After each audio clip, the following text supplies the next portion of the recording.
Now, from the news team that's covering the Carolinas, this is Channel 9 Eyewitness News Saturday morning. UNCC students can finally move into their apartments today after months of delays. The lingering issue that has some students still upset. And we're starting off with a very chilly morning. Here's a look at your current temperatures. And we are bracing for freezing conditions in the Charlotte area. The high country already feeling really cold this morning. Meteorologist Jacqueline Shearer is tracking how long we're going to be dealing with this chill. Good morning and thank you for joining us. I'm Blaine Tollison. And I'm Kristen Lee. I was not ready for those temperatures when I walked my dog before work this morning. Yeah. Absolutely, it's cold. We're going to send things straight over to Jacqueline Shearer with a look at those chilly temps. Well, hey, if you are chilly here, Kristen, I'm going to advise that you don't go to the mountains anytime in the next few hours. Take a look at this. We do have this wind advisory in effect until 1 p.m. with the heaviest winds, the strongest winds arriving by about 10 a.m. Something you want to keep in mind when we're talking strong winds, I'm talking wind speeds reaching 50 miles an hour for those gusts. So here's what it's doing to those temperatures. 43 miles an hour right now in Boone for your wind speed, and that makes that temperature, which is already at or below freezing, feel like 13 degrees. And a little bit of a breeze in Charlotte's making us even feel like we're in the upper 30s. As we move through tonight, though, things are getting even colder. Wind speed set aside, we're talking temperatures in the upper 20s by the time you wake up tomorrow morning. We're going to take a look at which areas will be the coldest and that freeze warning in effect coming up in just a few minutes. Well, after months of living in hotels, even commuting from as far away as Durham, UNCC students can finally move into these apartments today. Now, we've been following this story for months. Haven 49, it was set to open in August. Construction issues delayed the opening several times. The issue now, some students told reporter Brianna Harper the complex owes them money. We're middle of November and we're still not in there, so I mean, it's just crazy. For students like Thomas Bright, it's been 3 very long months with no real place to call home. I am staying at the Great Wolf Lodge in Concord Mills. But luckily, that won't be the case for much longer. Mecklenburg County Code Enforcement awarded Haven 49 temporary certificates of occupancy. We're told that means the building is officially safe for students to move in. A welcomed reality for many. It's been so weird just living hotel to hotel. So, I mean, I can't even imagine living, like having my own bed, having a place to eat, being 30 seconds. I mean, one of their big advertisements was 30-second walk from campus. I'm an 8-mile drive right now. But some students say it's not all good news. Students tell me that back on September 1st, Haven 49 said they would begin giving $250 weekly stipends until move-in day, and that money would be available via gift card. But based on this email residents received, that may no longer be the case. The email explains the stipends will now be applied to rent. I spoke to one student by phone because he still lives in Durham, and he's actually commuting to and from Charlotte until he waits to move into Haven 49. The gift card was, going to be for my personal use. I was going to put it towards 1 month towards rent and then use the rest of it, just as, what I needed for like necessities and stuff like that. Brianna Harper, Channel 9 Eyewitness News. Haven 49 says they will not be able to answer specific questions about stipends until Monday. Code enforcement told us that there is still one part of the complex that is not yet cleared for move-in, and there's no word on when it will open. Overnight, firefighters work to contain seemingly unstoppable wildfires in California that are destroying homes and neighborhoods. Take a look at the video. You can see crews trying to put out massive flames that torched houses in Ventura County. Officials say the Woolsey fire has destroyed 35,000 acres and it is still growing. More than 250,000 people have fled their homes. Some ignored evacuation orders to try and save their homes. My neighbors got hoses and we hosed them down and somehow we saved our houses. So I was just coming up here I just can't believe it. It really looks like a war zone. In Northern California, officials are calling the fire one of the worst in state history.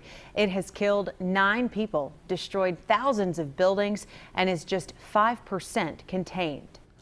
A heartbroken community is not giving up that a North Carolina 13-year-old will be found safe. Hania Aguilar's church in Red Springs had this prayer service last night. The FBI issued an Amber Alert Monday when she was kidnapped. Now, through prayer and song last night, church members vowed to hold on to their faith as authorities desperately search for Hania. I'm mad about it. When I thinking, I'm sorry. It's all right. When I thinking about her, I don't know how she feeling. You know, it's really, really hard. The FBI released these new images of Hania yesterday, and they've increased the reward in this case to $20,000. Hania's teacher says that she is desperate for her to come home. I step outside the classroom, I shed a tear. I try to be strong for the other kids, but it's hard. My heart is broken. It was just waiting to go to school Monday when witnesses say a man in a yellow bandana forced her into her family's SUV and took her. Authorities found that SUV Thursday, but not Hania. People in Matthews will pray for the community today after 12 days since the deadly shooting at Butler High School. Bobby McKeithen was killed in the shooting in a school hallway. This morning's prayer rally starts at 11 at Stumptown Park in Matthews.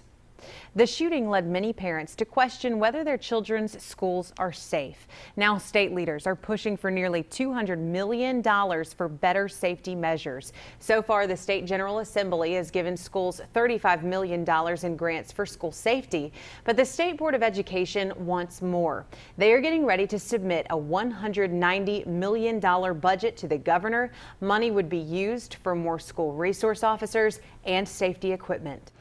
Parents tell us they will meet with CMS Superintendent Clayton Wilcox next Thursday to talk about high levels of lead in drinking water at dozens of schools. As we heard from parents, we learned more about where that tainted water was found. Former CMS Manager of Environmental Health Brian Kasher shared with us some of the information found in drinking water sampling reports from last year. In a message also shared with city and county leaders, Kasher says that the reports show outlets used for drinking water with lead-contaminated water were found inside classrooms like the one in this picture. 15 were in kitchens and 1 was in a nurse's office. The water samples came from drinking fountains and sinks at 58 elementary schools. 27 of them had levels of lead above drinking water standards, but parents weren't told for almost a year. CMS is in the process of testing lead levels in all schools. Lead is a significant health concern. Lead poisoning in children can cause slowed development and other learning and behavioral problems. It can also cause brain, liver, and kidney damage. 203 people have been vaccinated for hepatitis A in Mecklenburg County since Thursday. An employee at the Village Tavern in South Park who had the virus handled food on October 30th. Officials said they believe 150 people were exposed. A principal and assistant principal are now suspended as police investigate a sexual assault at Pineville Elementary.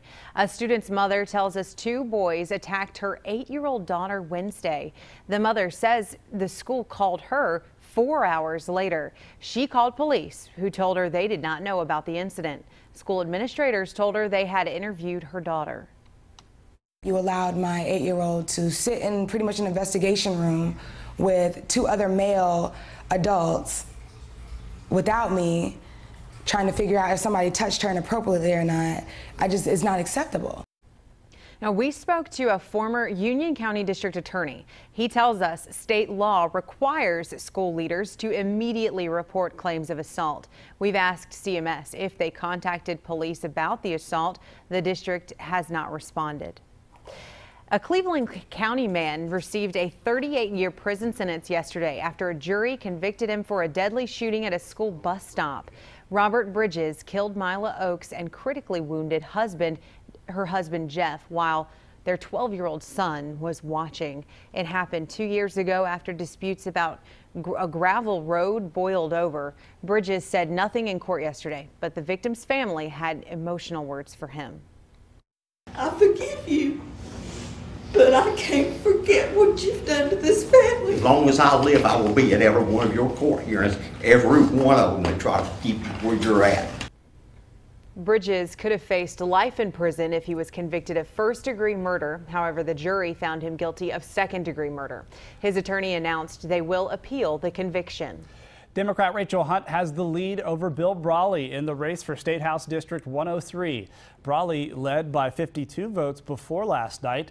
The Mecklenburg County Board of Elections just counted 181 absentee ballots that were not counted on Election Day. Hunt now leads by 64 votes. Provisional ballots will be counted next week to decide the winner. Many across our area are celebrating Veterans Day today, even though the holiday isn't until tomorrow. A chilly celebration, though. Yeah. Several events will honor the remarkable men and women who fought to protect us. York County's Veterans Day Parade starts at 10 in downtown York. It ends at Veterans Memorial Park, where leaders are dedicating a new memorial. It's engraved with the names of every York County veteran who died in service, dating back to World War I. Cramerton also has a new Veterans Memorial with a dedication there at 10 o'clock this morning. It is at the Centennial Center across from Town Hall. The memorial pays tribute to Cramerton service members who made the ultimate sacrifice, and it honors each branch of the military. Here in Charlotte, thousands will honor our military with the annual Veterans Day Parade. Traffic Team 9's Mark Taylor tells us about the impacts to drivers in Uptown and a construction project that's closing a busy highway ramp. The Veterans Day Parade in Uptown is going to stretch along Tryon Street, so an area that's going to be heavy with foot traffic as well as the closures. That's going to be on Tryon between basically 9th Street down towards Stonewall. This starts at 11 a.m. 2,000 attendees using College or South Church Street as alternates. Now, we also have a project going on. It's happening on Wilkinson Boulevard. Started last night. It's going to continue through early Monday morning. This is the improvement project that's been going on, closing Wilkinson Boulevard ramp to I-77 southbound. So the detour around this for the remainder of the weekend is taking you from Wilkinson to Moorhead, Freedom back towards I-77 south. We've got a live look now at the Charlotte camera. A beautiful day out. You may remember yesterday you couldn't even see the skyline because of all the cloud cover. That is out of here. And Jacqueline Shear is joining us now with an update on your forecast from Severe Weather Center 9. Yeah, those skies are clear, and thank goodness for that, because it is cold out there and we need the sunshine to warm us up a little bit. Here's a look at those temperatures around the region. 40 degrees right now in Charlotte. We are below freezing in the high country, and we were just talking about this a moment ago. That wind is making it feel like temperatures are in the teens in the high country right now. Fortunately, we warm up to some chilly but okay temperatures as we're moving through the next few hours. By the time of that Veterans Day Parade at 11 a.m., 46 degrees. So we'll stay in about the upper 40s. Definitely going to need some layers out there, but you won't need the rain gear. I'll tell you when that rain returns, though, coming up when I see you next. Local children struggling to read at grade level despite state efforts to help them improve. At 7:45, the long-term delays this could cause for our children. A school community is heartbroken after a 16-year-old died in a crash. It was terrible, depressing, everybody quiet, sad. At 7:30, the impact she left on students and staff at Rocky River High School. A popular chain restaurant received a near-failing health grade. Next, the disturbing finds in the kitchen and the changes the restaurant must make to clean up its business.